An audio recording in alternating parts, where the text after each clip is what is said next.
really happy to have a chance to share this talk with you. This is something that's been on all of our minds. My research for the last 15 years and longer has been on economic growth, and I feel like AI is this incredible new technology, and how it shapes the future and what kind of consequences it may have for us and our children is something I think all of us are thinking about every day. So this is based on, I think, 4 or 5 research papers that I've been working on over the last couple of years. So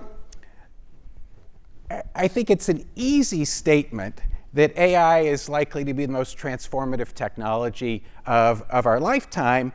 Importantly, it's the latest in a line of transformative technologies, right? So electricity, the transistor, semiconductors, information technology, the internet are all transformative technologies. And a question I've been pondering, and I'll get to this in a little bit, is, to what extent is AI different, and to what extent does it share features with these earlier transformative technologies? And I think in terms of the difference, the next bullet point, which Sarah echoed a little bit, I think really gets to the heart of it.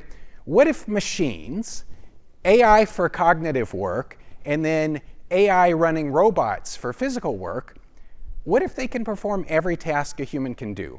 What does it look like to live in that world?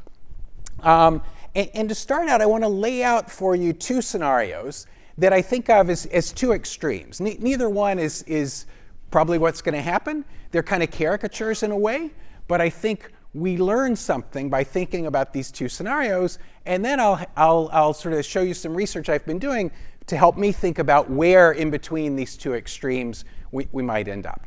Okay, so the first scenario is going to be AI dramatically accelerates economic growth. The FOOM scenario of Silicon Valley, which we read about practically every day.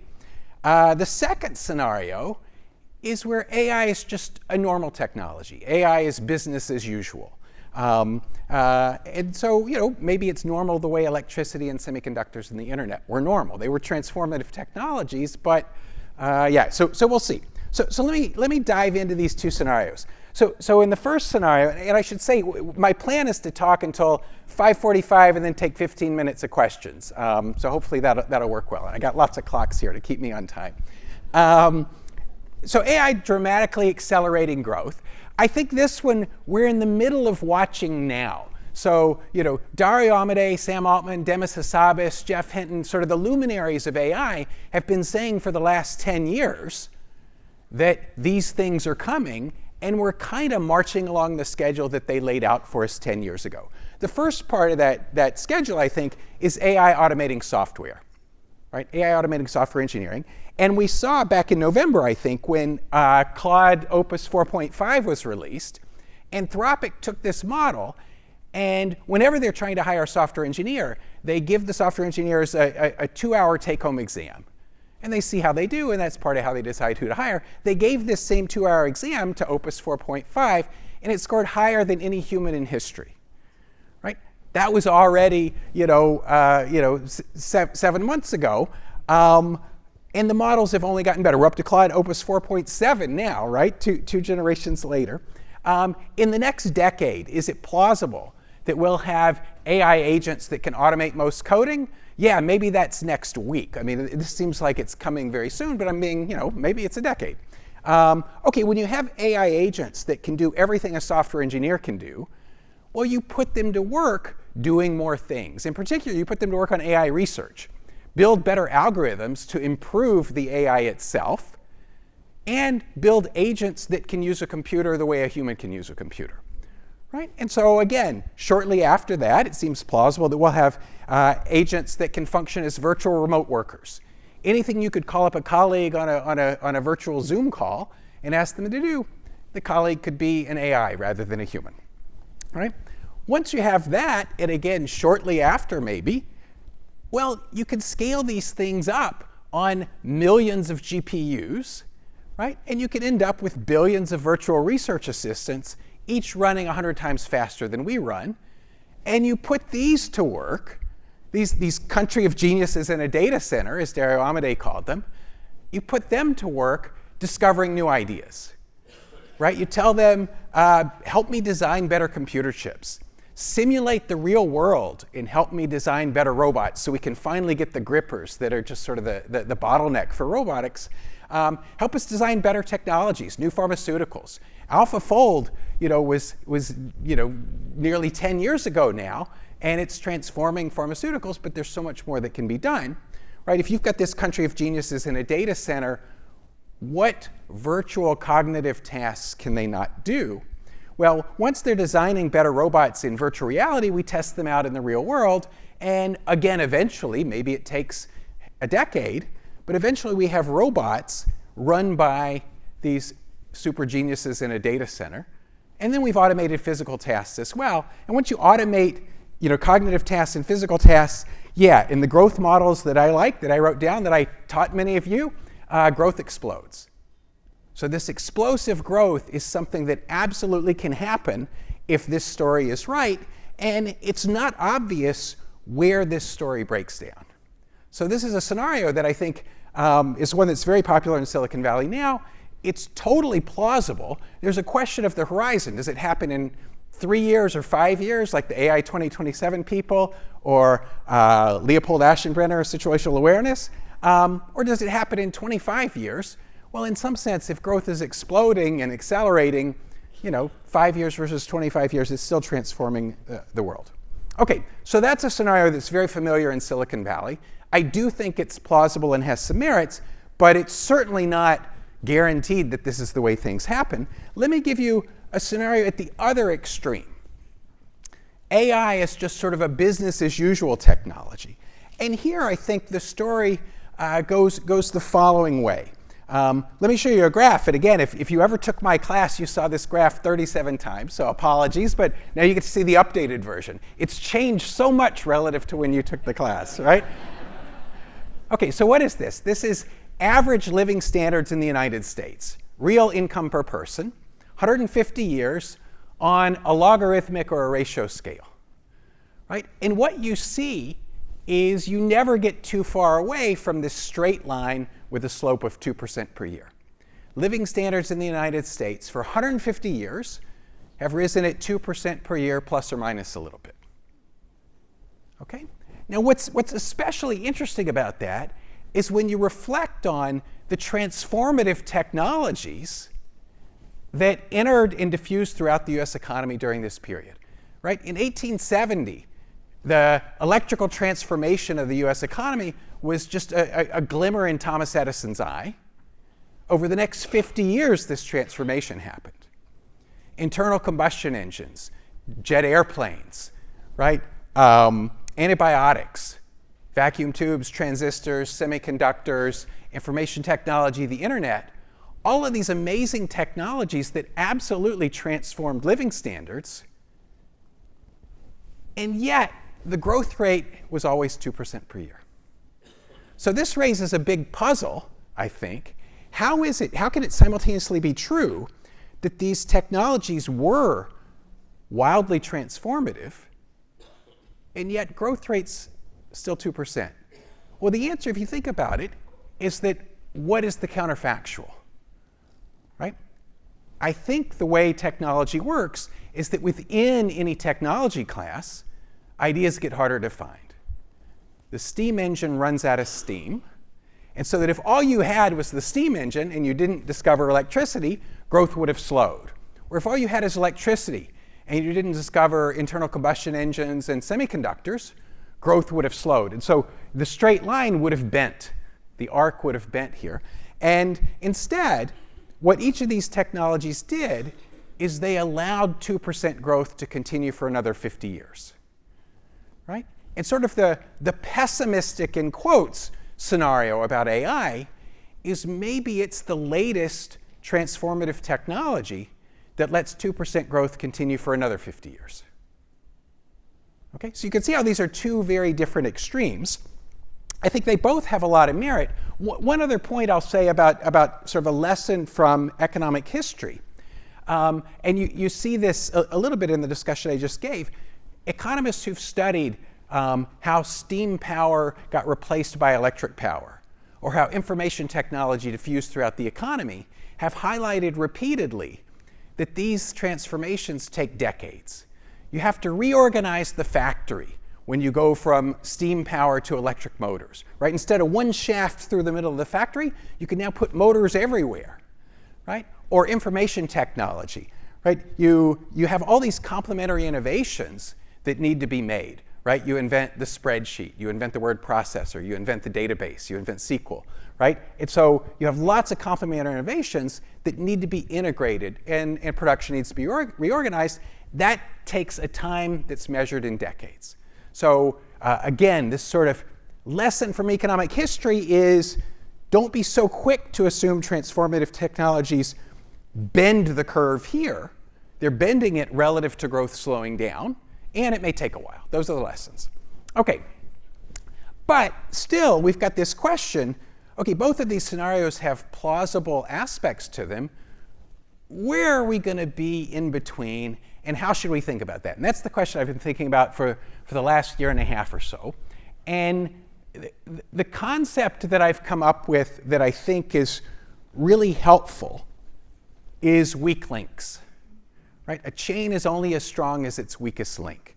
And let me give you the application of that to business, right? Business success requires completing many, many tasks successfully, right? So if you want to release a new version of the iPhone, you have to design it. You have to source all the parts. You have to get it manufactured. You have to make sure the manufacturing is within very, very exact tolerances in every place. You get one thing out of place, the whole thing falls apart, right? Once you've manufactured it, you have to figure out how to get it delivered in a timely fashion. You know, hundreds of millions of iPhones delivered, you know, every fall. You have to handle the retail, the advertising, et cetera, et cetera. If any of these tasks falls down, then a lot of the value gets lost, at least in the short term.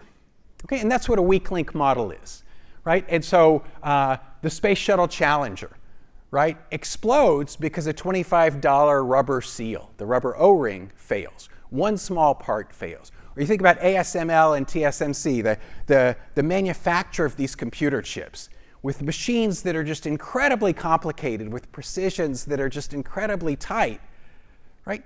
One little error there, and your chips don't work, right? And so how does this help us think about these two scenarios? Well, again, back to the chain. If you've got a chain with 20 links, and you make 17 of them really, really strong, that helps, but it doesn't in the end really change the overall strength of the chain because there are always 3 more weakest links. And so let me give you an example of that I find really, really helpful. In your pocket, in my pocket, we have a computer with 100 million times the transistors than the equivalent of us had in the 1970s. Okay, so in your pocket, you have 100 million times the transistors than the equivalent of you had in the 1970s, right? I'm not 100 million times more productive at research, right? Why not? Well, my computer can invert matrices like nobody's business, but I have to figure out what data to put in those matrices, or I have to figure out what questions to ask, what theory to test, right? It's a weak link problem, right? You could be really good at one thing. Instead of 100 million times more productive, maybe I'm 2 or 3 times more productive. That's great, but I'm limited by the other weak links that haven't changed, right? So this is, I think, a really important insight about how the world works, and it's going to help us understand where we are in these two scenarios. Let me highlight one other thing that I'll come back to in shortly. Weak links are the source of scarcity. One of the key lessons of economics is scarcity is what gives rise to high returns. Right? What is the scarce factor? What is the weak link is a question we should always be asking when we're studying some economic phenomenon. And so when we come back to what's going to happen to the income of our kids, thinking about this, what is scarce, I think is a very helpful framing for that question. Okay. One more graph that I like a lot. So again, if you took my class, you may remember this. Economists are infatuated with the question, who gets GDP? Who gets paid? Right? What share of GDP is paid to labor versus is paid as a return to capital? Turns out for 75 years, it was remarkably stable. 2/3 went to labor, 1/3 went to capital. Okay? In the last 25 years, interestingly, the share paid to labor has fallen by about 10%. Share paid to capital has gone up, and economists are obsessed with understanding this. We have two theories. One is automation. I'll come back to that in a second.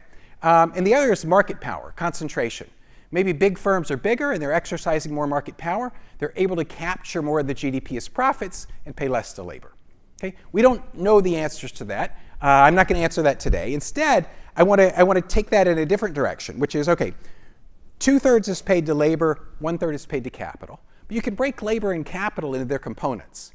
How much of the GDP that's paid to labor is paid to people with more than a college education versus less than a college education? Or look at the capital income. How much is a return to buildings and structures versus equipment? Or within equipment, how much is a return to computers? Okay? So what share of GDP is paid as a return to computing power, and how has that changed over time? Okay, turns out if you look in the right spreadsheet, you could just look this number up on the BEA BLS website, but you have to dig. Okay, what does it look like? On the one hand, computers are everywhere. On the other hand, the price is falling like crazy. Right? It's a P times Q, where Q is going up and P is going down. So which effect dominates? Okay, here's the data. During the 1990s, during the dot-com boom, the share of GDP paid as a return to computers went up. It peaks in 2000 at just under 4.5%. And since 2000, it's fallen by 1/3 to 3%. Right? Computers are indeed everywhere, and yet they're paid less as a share of GDP rather than more. The price decline dominates the quantity increase. This is exactly what a weak link model predicts. Right? Computers are plentiful. They're the most plentiful thing in the economy. Everything else, humans, are scarce, right? And so the computer share has gone down. So when we think AI might automate everything, and we worry, what are all of us going to do? This graph is at least something to take into account, right? Computers are getting less of GDP, not more of GDP, even though they're 100 million times more transistors in your pocket. Okay. So what do we do next? We write down a model to try to study these two scenarios. Okay? And the model features ideas as the source of long-run growth, Paul Romer's Nobel Prize.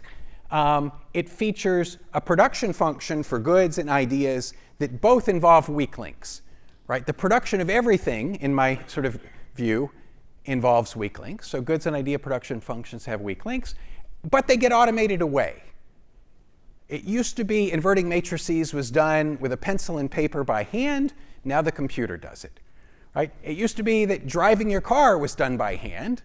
Now in San Francisco, the computer does it. Right? Hopefully, throughout the world, the computer will do it someday soon. Okay, and then that automation process occurs endogenously over time. You invent better machines, you invent faster computers, and that lets you automate more and more things. Okay? And then we calibrate the model to fit the historical US data back to the 1950s. Okay? And then we run it forward to ask what's going to happen. Okay? And none of the numbers I'm going to show you should you take that seriously, but it's just helpful to see what happens and try to think about what the economic forces are at play and how important they might be. Okay, before I show you the simulation going forward, let me give you another thought experiment that you can do in this model that's really interesting. So as I mentioned, Dario Amodei, Anthropic, OpenAI, everyone is expecting we're going to automate software engineers very soon. One can ask, how much richer would we be if we automated all software engineers? We can ask that in the model. And in fact, I'm going to change the question slightly. What if we had infinite amounts of software rather than finite amounts of software? So anything that uses software, push it to infinity. How much richer would we be? Okay. Remember the computer example. We have 100 million times the transistors, and we're not 100 million times richer, so it's going to be much less because of weak links. How much less? Turns out there's a very simple, elegant formula. Because of weak links, infinite amounts of some task raises GDP by that task's share of GDP. Software is about 2% of GDP. If we had infinite software, we'd be 2% richer. Right? Why only 2%? Because all the other weak links are bottlenecking us. Okay? And so this sort of makes you realize automating one thing really well is not enough. What you need to do is you need to keep automating the weak links. Right? We need a dynamic model, not just this static model, and that's what the model does. Okay, so our model features the two key ingredients that I think one takes away from those scenarios that I outlined. In the first scenario, you've got automation gives you new ideas, gives you more automation, gives you more new ideas. There's a flywheel effect there with positive feedback. And positive feedback wants to explode, right? On the other hand, based on the business as usual scenario, we've got weak links, right? Weak links tell you, okay, automating some stuff but not the rest, the chain is still weak because of the weak links. Okay, so what if you put both these ingredients in a model, calibrate it to what we've observed in the past, and run it forward? And I'm going to show you two more simulations, right? Two sets of simulations. In one, AI is just a continuation of the historical patterns of automation that we've seen. Okay, so it just continues. We've been automating the economy. This is an important point. We've been automating production for 200 years. The Industrial Revolution, right? Textile looms, tractors and railroads, right? Computers. We've been automating for a long time, and yet 2% growth, right? But if you continue doing that, something may change. And then the second scenario recognizes, look, AI may be different. AI might not just be a continuation of historical patterns. A weak link of our paper is we don't have a micro-founded model of AI that explains exactly how it's different. So instead what we're going to do is we're going to take a very aggressive calibration. One of the sectors we look at in our history is the computing sector. Right? Moore's law is incredibly fast.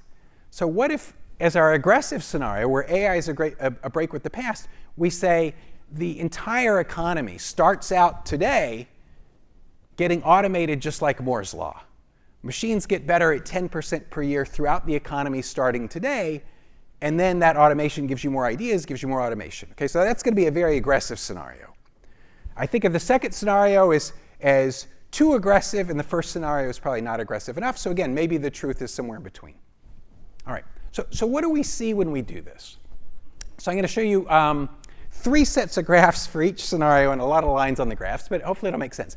This first graph is the capital share versus the labor share. Remember I said 1/3 is paid to capital, 2/3 is paid to labor. What share is paid to capital in our simulations? You could see going forward, it's 38.2% for the next 80 years. And then it actually splits off, 100 years from now. What's going on? We have 3 scenarios. The purple scenario says there's nothing special about humans, and everything gets automated in finite time. If that happens, the share of GDP paid to capital goes to 100%, share paid to labor goes to 0. Okay?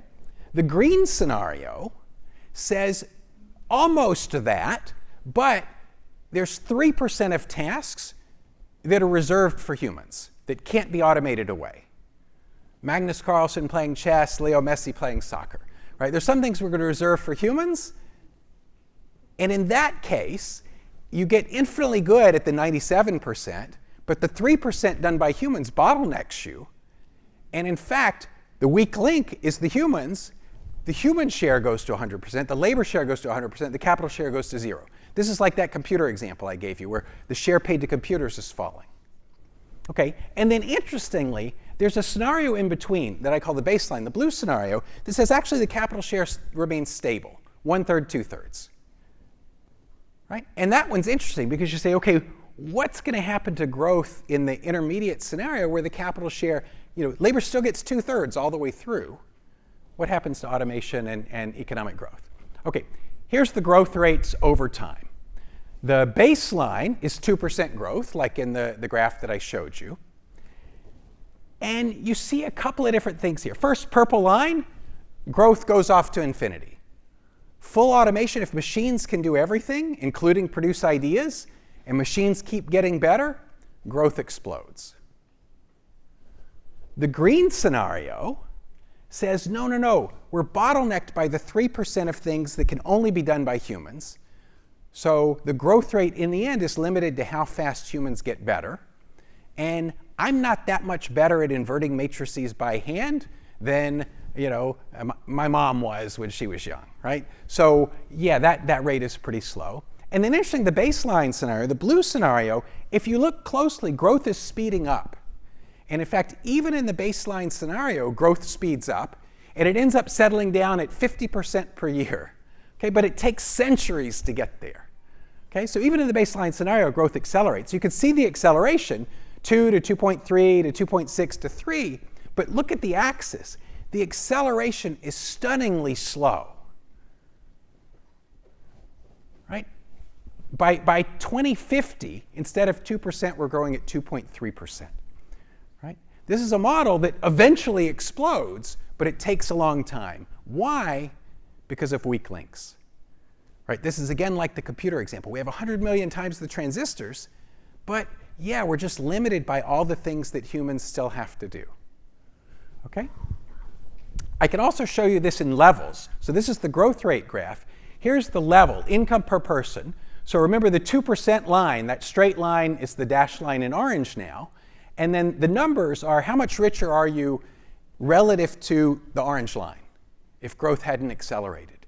And you see, yeah, by 2050, we're 4% richer. By 2075, we're 15% richer. And so growth is accelerating. Growth is even exploding, but the explosion is slow because of weak links. Okay? So now you can see why. Oh, and one other thing that I find interesting about these graphs, notice the 3 different scenarios, maybe look here, are very different for the future. 200 years from now, the world looks very different, whether in green or purple. And yet, for the next 75 years, it's really hard to tell which scenario you're in. Okay? Now, you can see why I wanted a second set of scenarios, because this growth explodes, but it takes 100 years. You might say, okay, well, you're being too conservative with respect to AI. AI is not just a continuation of the automation that we've seen for the last 200 years. Maybe it is, but seeing this, you want to say, what if it's not? And so now we say, for our next set of scenarios, no, suppose AI starts out today with Moore's law everywhere. It's not just Moore's law in the computing sector. Machines get better throughout the economy at 10% per year instead of 3% per year, which was our baseline number for the aggregate economy. Okay? Okay, capital share, labor share looks the same. This graph, you might say, isn't that the same graph? Well, look at the axis. The years have changed. Okay? And so if I show you the growth rates now, okay, now this is different, right? You can see in the purple line and even the blue line, growth is exploding. Right? By 2050, we're well on the way. We're above 25% growth per year. And even today, the scenario starts in 2020. If you have Moore's law everywhere today, instead of growing at 2%, the economy grows at 4.7%. So we certainly didn't do that for the last 6 years. And so that's another version of this example is too aggressive. But what I take away from here, let me show you, and growth goes to 7% and 13% by 2040. This is an explosion that happens relatively quickly. And yet, relative to the AI 2027 folks, or the people in Silicon Valley who think it's happening in 4 years, no, it's not until 2060 that the explosion, is fully complete. Right? Even in this case, in this incredibly aggressive case, where we're 50% richer in 2030 than we would have been without the accelerating growth, even in this case, the explosion takes 30 years. Why? Again, weak links. And so I think this weak link phenomenon is really slowing things down. And that's one of the lessons I take away from the scenario. So two lessons here. You know, I'm a person who's made my career off of that straight line graph that I showed you. The whole reason I'm at Stanford, the whole reason I got tenure, you know, is that one picture, right? That picture says, bet on growth not changing, right? 2% per year for 150 years, maybe for the next 30 years. And yet, I'm telling you, in a world of AI, all the scenarios I run say growth explodes over the next 50 or 100 years. Right? Now, what happens in the long run depends on these details, the Leo Messi example. Growth explodes, but still the explosion is not nearly as fast as you would have thought when I said the word explosion. Right? And that's the weak link thing. So those are the things that I think are going on. Notice, why does it explode even with weak links? Well, eventually we automate away all the weak links. And then this flywheel effect really takes over, and that's what's giving you the explosion. Okay. All right. So what I want to do in the last 10 minutes is talk about several other things. And these things, at least the job and inequality thing, like my kids ask me about this every day. Every time I give a talk, they ask me about this. I don't know nearly as much about this as I do about growth, but I can at least, having thought about it for a while and read other people's expert work, I can share some insights with you. So Jeff Hinton, Nobel Prize winner, inventor of deep neural networks, in 2016, I was actually at the conference in Toronto when he gave this remark. He said, we should stop training radiologists. He said, in 5 years, from 2016's perspective, there'll be no more radiologists with jobs because the AI will be better than the radiologists. Okay? He wasn't wrong about AI being better than the radiologists. That's true on many dimensions today, but not on every dimension. What do I mean by that? Well, in fact, there's a nice article written in this magazine, Works in Progress, that documented we have more radiologists today than we did in 2016, and they're paid more than they were in 2016. Right? Why is that? I think, again, it's weak links. So the insight economists have come up with is jobs are bundles of tasks. There are 100 different tasks that you do in your job. When the AI automates 75 of them, well, the weak links are the things that are now scarce and get the high return. And the automation, the fact that I have a computer when I'm doing research makes me more productive as a researcher. So my wage goes up. The fact that the radiologist can consult with an AI model that helps them read scans and detect cancers and other problems makes them more valuable and more productive, and they're still needed to consult on surgeries or consult with other doctors or double check the hardest scans, right? So automating 75% of tasks can raise wages. On the other hand, if you're betting on Uber drivers 10 years from now, I think there's a good chance we won't have Uber drivers 10 years from now. Right now, I'm going to sound like Jeff Hinton, in 10 years when we still have Uber drivers. But the Waymo, the self-driving cars, are really automating everything that an Uber driver does. And it takes time. It's actually fascinating how much time it takes. The first self-driving car competition, DARPA had a competition in 2004. Carnegie Mellon, Stanford, other teams entered. No one won. No one completed the course. 2005, Stanford wins, Sebastian Thrun. And, that was 2005. We're more than 20 years later. And yeah, in San Francisco, you could take a self-driving car, but they're very rare outside of the Bay Area. And even in the Bay Area, one wouldn't call them common. Okay? And so, again, why? Kind of the weak link view tells you things take a lot longer than you think. Inequality in meaningful work. So, historically, labor's the main asset that people trade to get consumption. What happens when the machines can do things better than you? You might worry about the value of your labor and will you be able to trade it for consumption? That's a valid worry.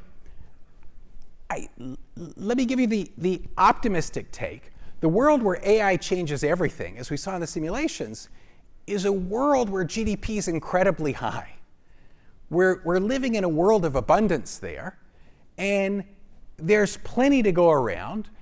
Rich countries already engage in lots of redistribution. An interesting question that I want to look at is, suppose we kept the US redistribution programs in place as they are now, and we run the model, what happens to the wages of the bottom 10%, or consumption of the bottom 10%, not the wages? I think it goes up, right? And so there's a chance to make everyone better off. Economists love making everyone better off, and we say things like that about trade, and yet then you get the China shock and people in North Carolina seeing their jobs disappear and communities being decimated. So it doesn't happen automatically, but at least it's a world of abundance where there are possibilities. I'll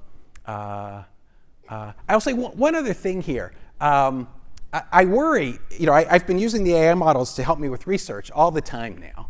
And already GPT 5.2 Pro was as good as me at math, and 5.5 Pro is way better than me at math. And I wonder, how long is it going to be before the AI writes better growth papers than I do? And what am I going to do? I get all my meaning, half my meaning, family's great. The other half of my meaning,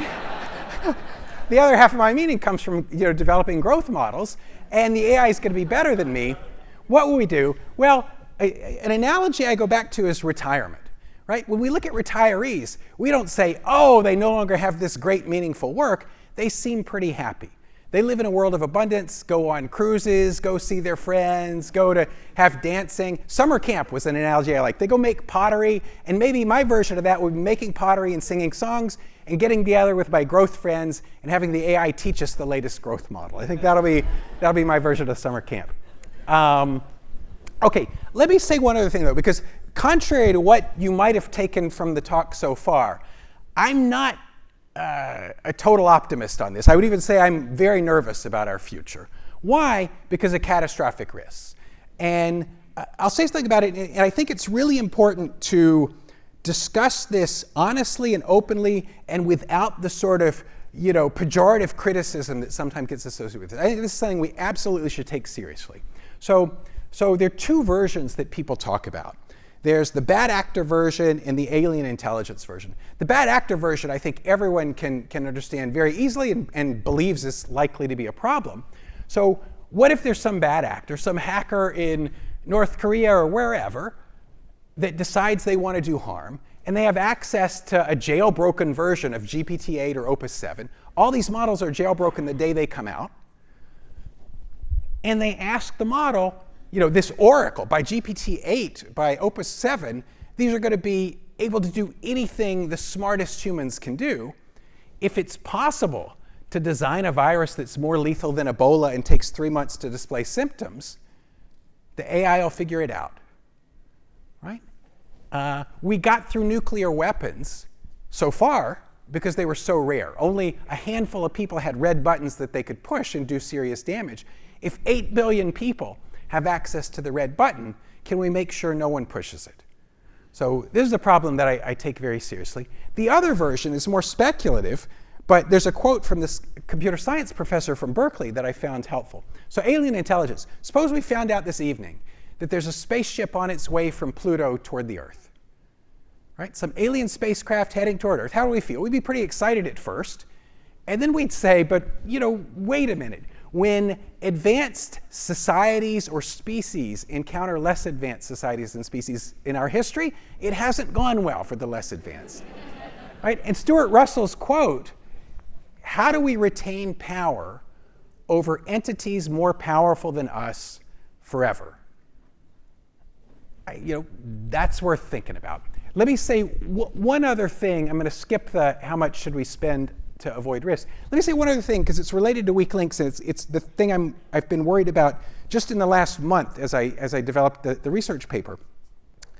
Chain is only strong as its weakest links. I told you one consequence of that is the benefits come slowly, right? Because you have to automate all the weak links. You need to strengthen all of them to get the full benefit, to get growth to explode.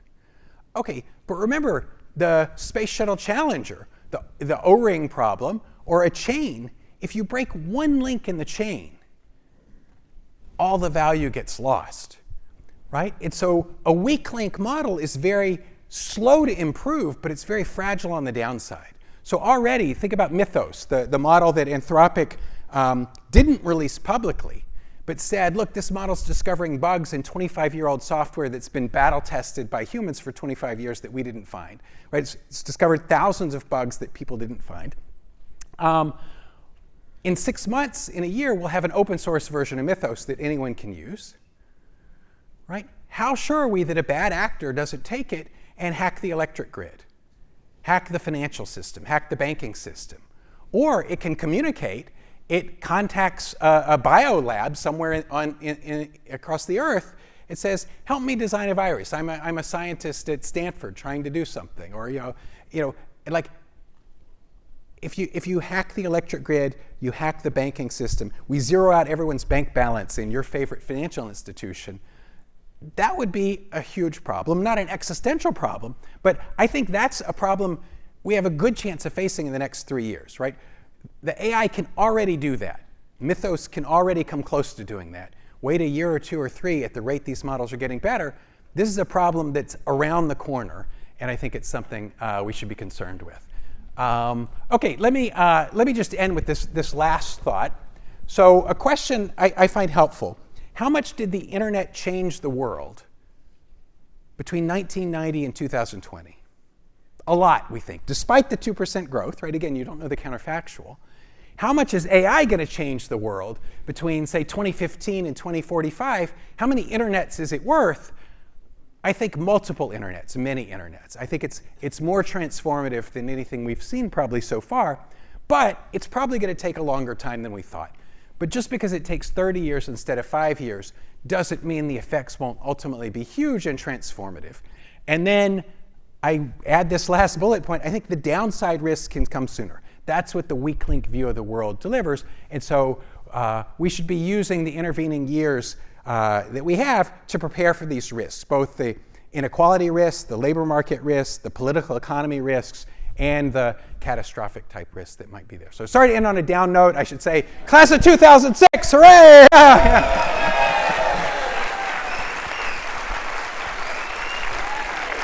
Okay, so I think we have 15 minutes or so for questions. There are people with microphones, so how about wait till someone comes to you with a microphone so everyone can hear. Happy to talk about any of the things on these slides, or macroeconomics, or how Stanford's changed. Or I guess up here.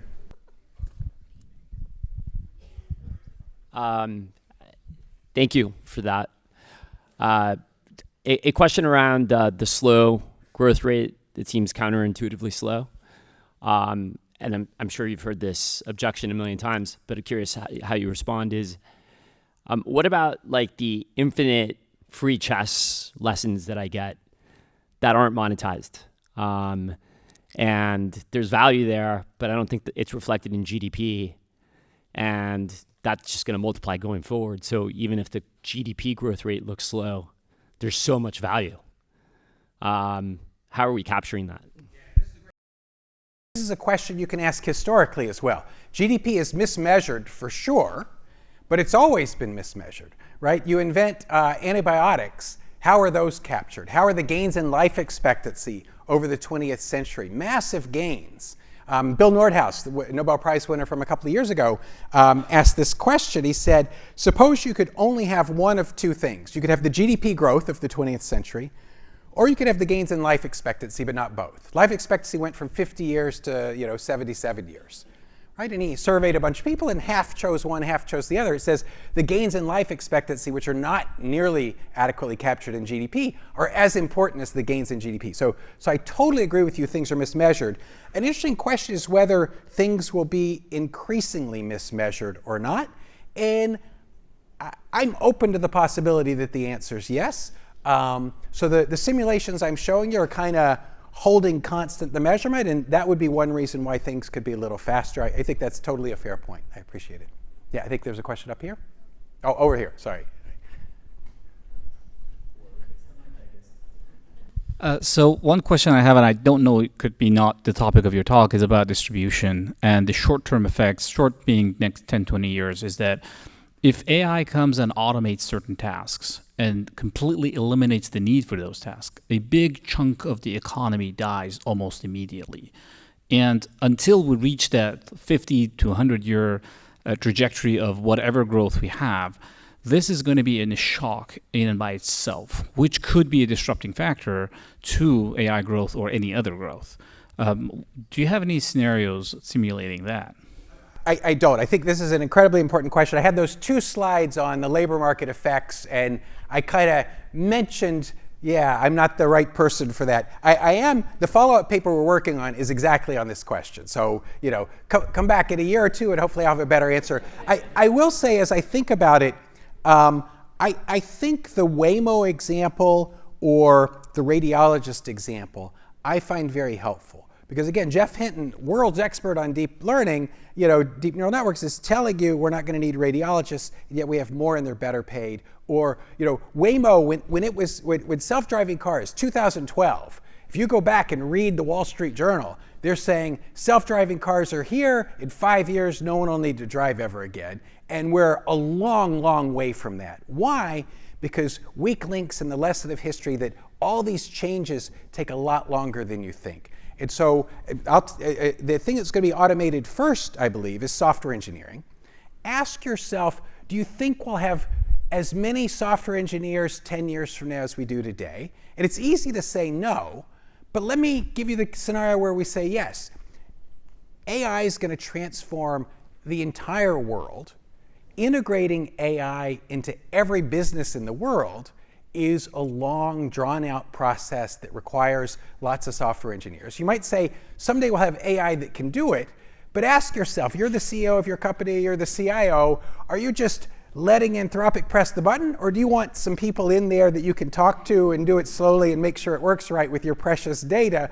I think we're going to have software engineers around, and that's probably the first thing to be automated. So I think one of the things I took away from the scenarios being relatively slow is that we might have more time than we think to avoid some of these scenarios that we're very concerned about. But that's just a very preliminary thought, and I think this is a really important question.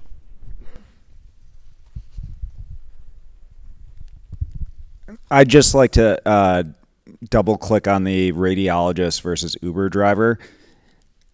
If you look at the number of people that are getting scanned and have more active preventionary healthcare, it's exploded over the last 50 years.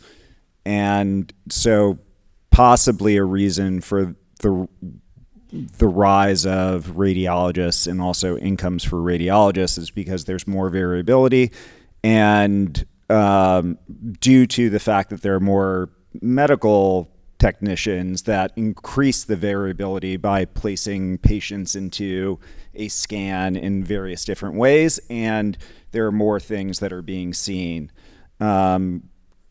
Code is very different, and I would argue that if there is, automation in terms of placement and also machine learning in terms of imaging, that, the weak link could become much stronger.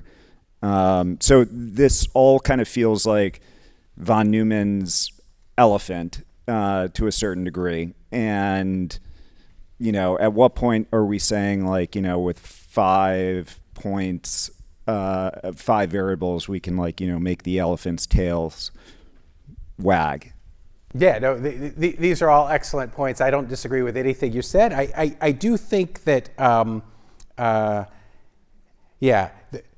things taking longer than we might have expected based on Waymo.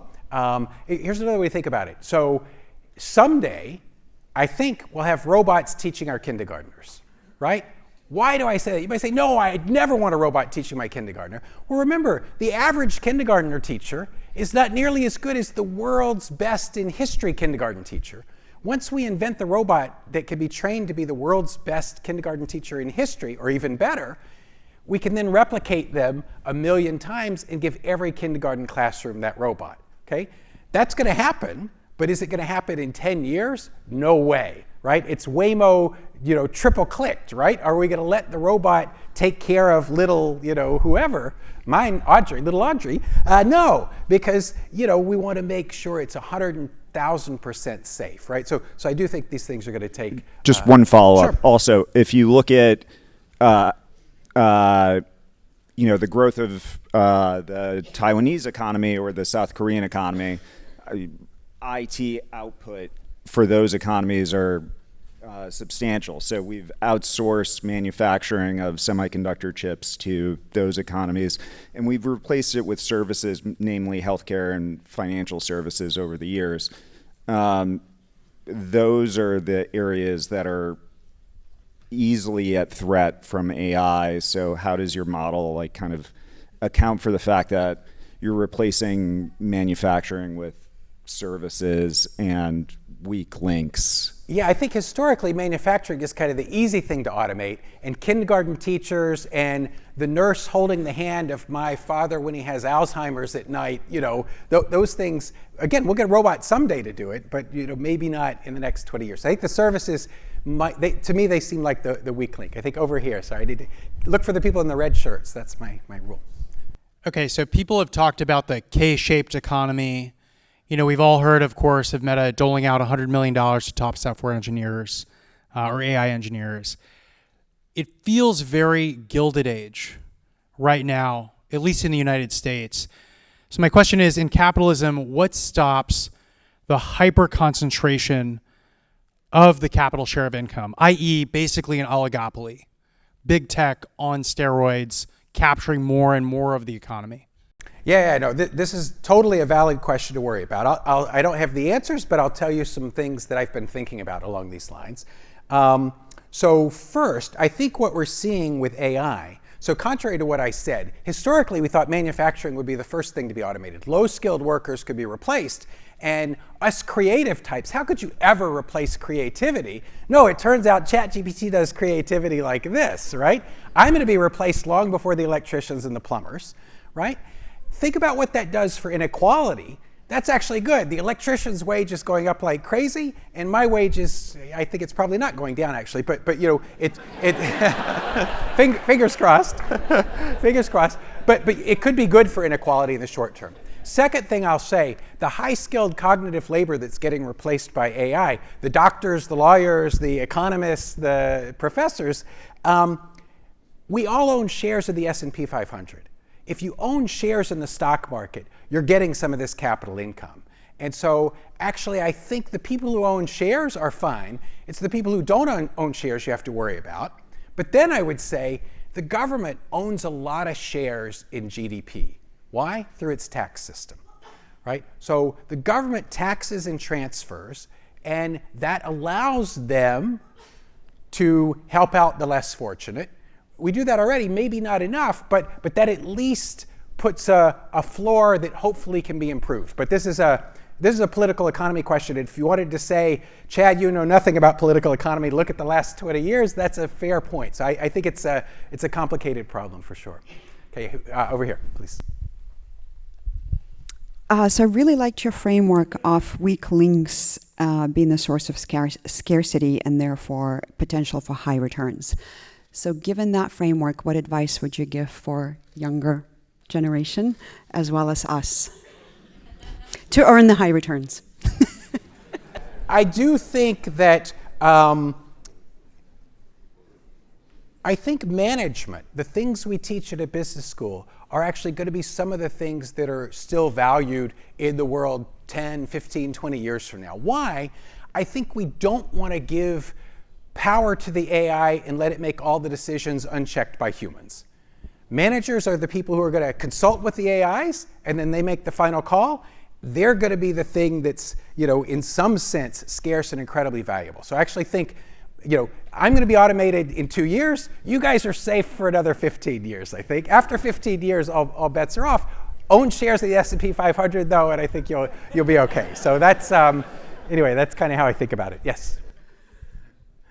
Thanks again for the talk. I thought it was great. So if speed depends on your willingness to go at the weak links strong, won't it be possible for different societies to go at different speeds, and won't there be huge differences if someone is willing to move a lot faster? Yeah, no, this is an excellent question that even less than the labor market inequality question, I have thought not nearly enough. And I would say there are lots of economists thinking about the labor market inequality question. I just happen not to be, that's not my focus yet. Almost no one's thinking about what does this look like in a global economy, right? So I think the economies that have the software engineers and that are creating the ideas behind neural networks at OpenAI and Anthropic, and we own shares of those companies, I think one way or the other in a world of abundance, we're fine. What about in developing countries that are much less well off, don't have claims on the S&P 500, have enormous inequality, and the least fortunate of those countries are in terrible, terrible shape? I don't know how that works. The US redistributing from rich to poor, we already do some of that, maybe not enough of that, but the US doesn't redistribute that much to the poor people around the world, except through the ideas we invent. So the ideas we invent can help out. But I think the global implications of AI for the global economy, fascinating, not studied nearly enough. I saved an article just yesterday that I'm going to read on the plane tomorrow about this, but it's the only one I could find. Yes? First, it probably won't be replaced within 2 years. But just think about your example for a radiologist. A lot of my friends, me include, actually become busier with the AI, and they take over the easier job, and we do the harder job, and become easier and harder. So I'm just thinking, fast forward, I don't know how many years, there will be a small group of people become busier and harder and do this job, and as you mentioned, they have higher pay, whatever. And there's a much larger group probably can just take their summer vacation all day long. How the society will think about the wealth distribution, the resource distribution at that time. Did you ever think about that? Yeah. This is the only answer I have, which is not satisfactory, is at least it will be a world of abundance, right? In a world of abundance where the growth graph looks like that, we have enough income for lots of billionaires and for the worst among us to be millionaires, right? That's what infinite income and finite time creates, a lot of resources to redistribute. Warren Buffett and Bill Gates give away a lot of resources. The tax system transfers a lot of resources. So there's every possibility for that to work out well.